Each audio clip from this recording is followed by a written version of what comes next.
Alright, it's Jack again, and I'm just waking up, so I gotta gather my thoughts. I was having a dream about something, and I can't quite remember it, but there was some kind of lesson that I took from it. Something about, going back and forth about things with somebody. And it's an important topic with me, uh, because it's probably an issue that I have communicated with other people. Um, That's not just me, it's other people too. Uh, so, the issue I'd say is your expectations out of other people. You may expect other people to have contemplated or thought about things more than you have yourself. And you'll run into conversations where they haven't, and they'll hold different opinions and different things like that, and they wouldn't have been as open-minded. Uh, they wouldn't have studied as deeply, and they will pretend to know uh, either just as much or more than you, and they won't know anything at all. They'll just be repeating things that they've heard said, which that's something I do too, except that I actually try and understand other people's feelings about what they talk about so that I can understand what their worldview is. And that's something I've come to more recently. And it's more of a difficult thing to, in the moment, grasp when you are arguing with somebody, so to say, or they upset you. Um, so that expectation leads into, let me pause it. Sorry, I had to sneeze. So, um, that expectation leads into conflict. And um,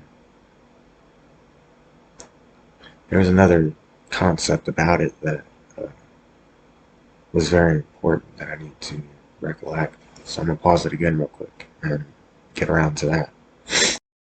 I haven't quite got it, but let's say that conflict.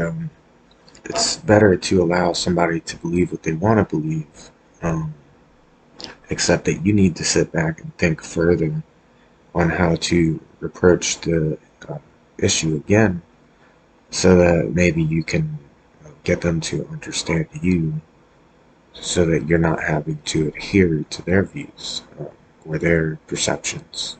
And that creates an issue because if you're adhering to their perceptions, like let's say you get in a lot of arguments and then they start,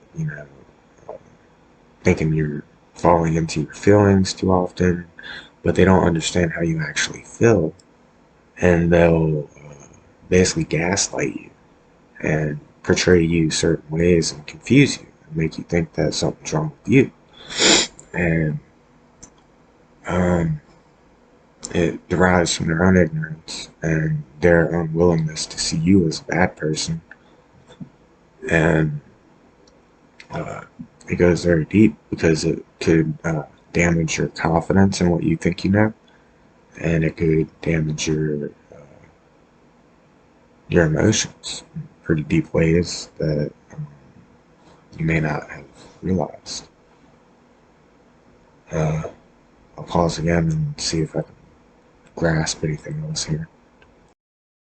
So, when people are like this, it's okay for them to feel the way they feel, and uh, you can't quite invalidate their feelings, but you can still adhere to what you know and what you feel if you know that you have contemplated things longer or studied more extensively,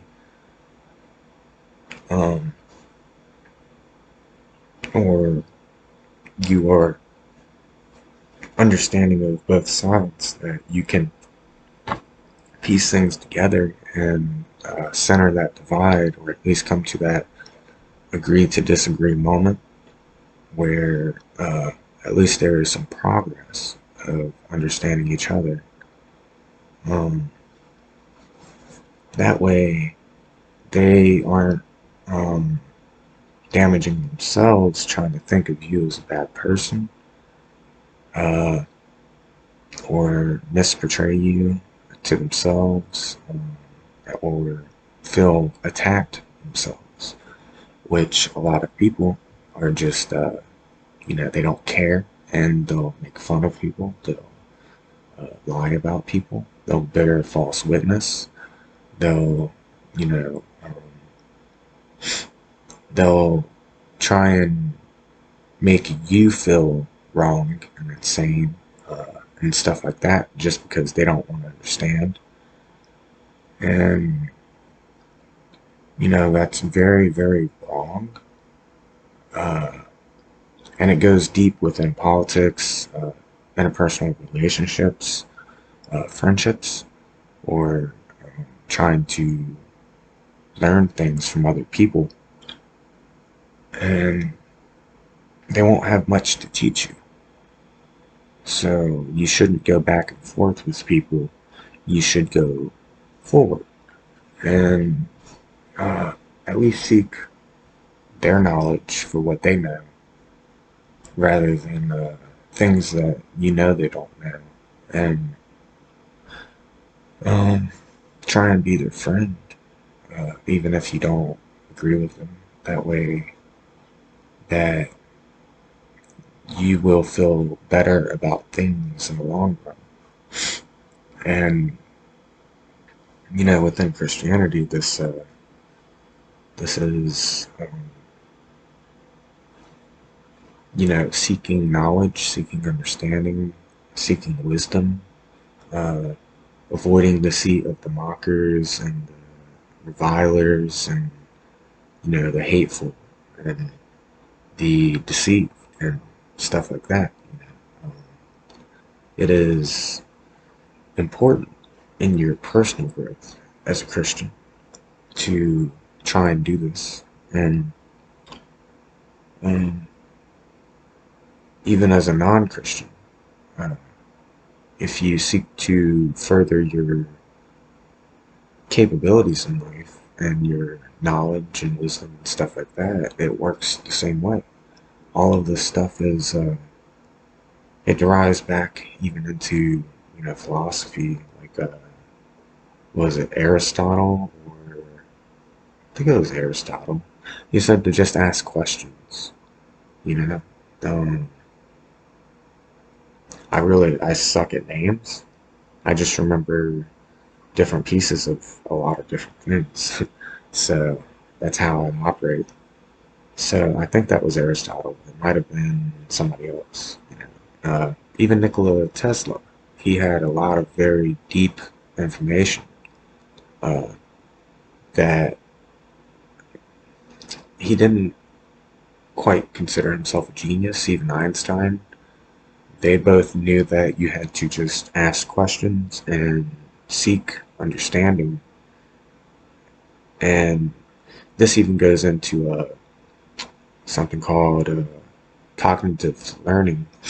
And in cognitive learning, people understand that there is at least a few variables, there's quite a few, that all combine together to adapt a person into learning something most fully and develop a deeper understanding that this information sticks very deeply with them.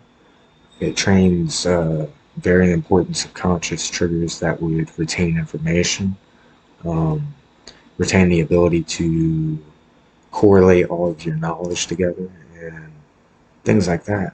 And another aspect of this that you might not run into very quickly if you studied into that is the emotional effects on cognitive learning, which is that your enjoyment in learning the knowledge or your lack of stress or suffering learning it, um, is also very important towards being able to even do all those things. Like with me in school, I hated school. So I wasn't going to learn anything in the first place. And even if I sat there awake, I would have probably just sat there and ignored it because I just was miserable. I I I hated school, so that's why I slept. I didn't want to sit there and learn that way. I didn't like tests. I didn't like any of that. So for me, I went out and I went on YouTube and I sat there and I just found people that they loved their passions. They loved their work. They loved the information that they studied into enough to be able to do those things and understand it on such a deep level that they could explain it in simple ways and fun ways and enjoyable ways. You know, with chemistry, there's a few chemists that are amateurs that they're fun to watch because they went into college and they know exactly what they're talking about. They're making it fun. There's Cody's Lab. He does all kinds of farm stuff, basic chemistry stuff like making gunpowder, survival based stuff, or agricultural based. He does older technology based chemistry stuff. He plays around with chemistry, like he'll show off the noble gases and different stuff like that. Then there's Niall Red, who takes it more of an advanced level where he's almost professional in the type of chemical processes he does. He sits there and does all kinds of super complex stuff that I couldn't even try and re-portray to you. But some of it's really cool, and he has fun with it. And he's a young guy. He's really smart. He loves what he does. It's his passion, and that's the type of person you should learn from. And he has different friends in the chemistry community that are much similar that I went into as well. That they're similar and they have different ways to teach stuff. So I sat there and went through them, and it was enjoyable. It was fun. And then that goes with other things like blacksmithing. I looked at Alex Still, and he was much similar. Or there's something like big stacks or something, growing stacks. But it's basically dude scraps materials and he melts them down into ingots, and it's very relaxing because he doesn't talk, and it's uh, just relaxing to watch. Even Alex Still, he makes it very fun. Uh, he teaches classes for blacksmithing, and he is a good person to learn from, and he makes it enjoyable.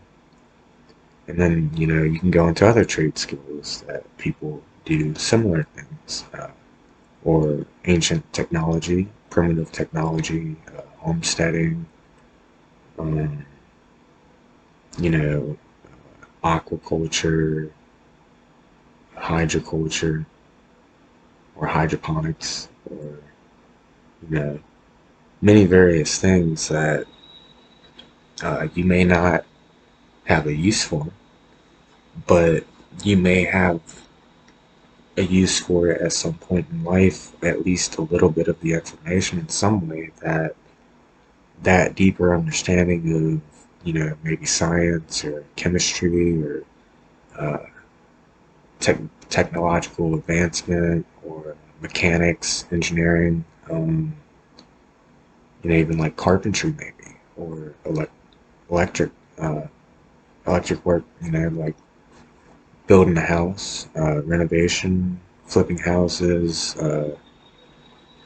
materials, knowledge of materials, the chemistry of materials, stuff like that. It's all stuff that could be useless information, but learning all of it, you grasp onto what is relevant and useful for you to retain. And if you enjoy it, it's just like watching how it's made. or Dirty Jobs, or Deadliest Catch, documentaries about various things, even certain movies that portray different aspects of all of this information in its own ways.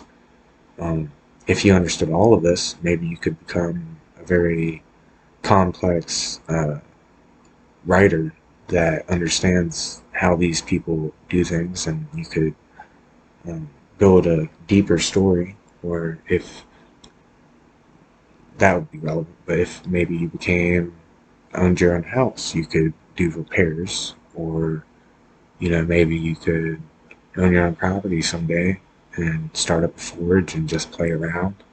I had some friends, they mess around with certain stuff, like they did a little bit of blacksmithing. I never really did much, I did a little bit of carpentry. I've done renovation and some roof work and landscaping, stuff like that. And I've worked, on a forklift. I wanted to get into heavy equipment. I probably will here soon. And a lot of this stuff, it builds up a general knowledge base that you retain what you think would be useful to retain. So I would say learn from people that understand and enjoy and are passionate, and then also don't go back and forth with people, because that's non-productive. It's just a way to engage in conflict. And I've always hated conflict, but I would always try and figure out like how to try and portray stuff better and better. You know, so I don't know. Um, I don't think I ever grasped the concept of what I was trying to portray here, but I feel like at least this would be productive information. All right, take it easy. Well, I was gonna make another video, but I just added this next part on top of this video, so here you go. I'm gonna elaborate more on the last video, because it goes deeper. Uh, like, if you're learning from people that are passionate about understanding their joys and their focus in life, what they specialize in. Um, this is important even in, philosophy, um, music, movies, um, very many different things.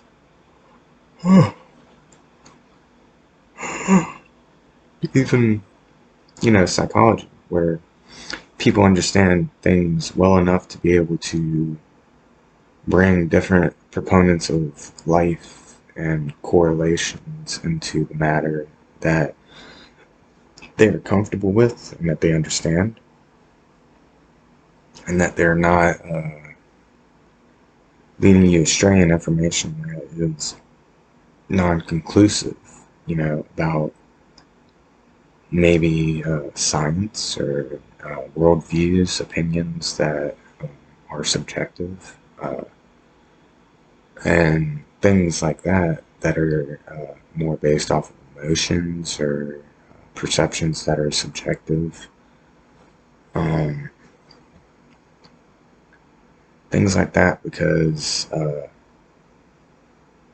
within psychology, it's a specialized field.